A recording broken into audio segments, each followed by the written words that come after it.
Our mission at the Rhode Island Office of Innovation is to inspire Rhode Islanders to put ideas into action to better serve our collective needs. Ingrained in that mission is an idea of equity. When we want to inspire Rhode Islanders, we mean all Rhode Islanders. The Rhode Island Office of Innovation has 3 core tenets for every project that we take on.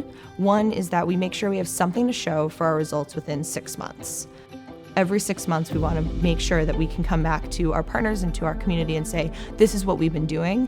Too often things in government are a little slow.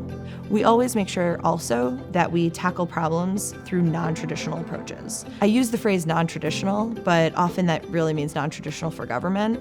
They are the type of office that thinks outside of the box, kind of outside of the everyday drudge of government or outside the confines of industry, and helps bridge that gap. And I think they're very important for that role that they play. The third thing that we always make sure we do is work with local implementation partners. And that's because at the end of the day, our work will not continue if we are the only ones driving this effort. The Office of Innovation has so many different partners since all of our projects are done in collaboration.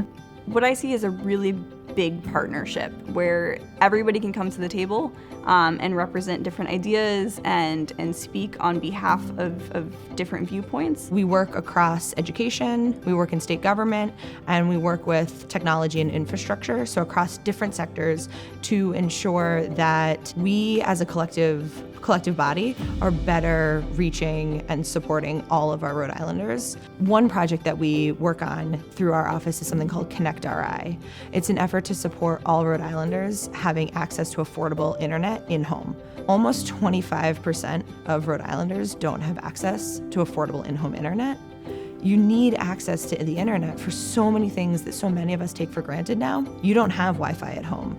You can't check your email, you can't apply for a job because 90% of jobs are available online now. That requires partnerships and vantage points from our utilities providers. It requires talking to our residents in our public housing authorities and others to figure out what sort of digital literacy trainings they might need, what types of devices they need access to. Connect RI is one example. It completely highlights why we need multiple parties and multiple stakeholders to lend their expertise in how we can solve for something that seems too big for just one entity or one person to solve for.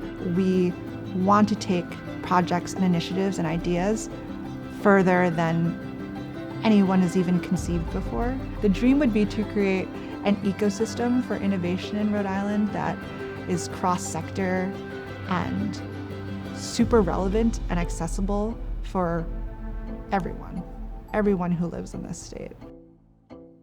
I think that we're really well positioned to do that.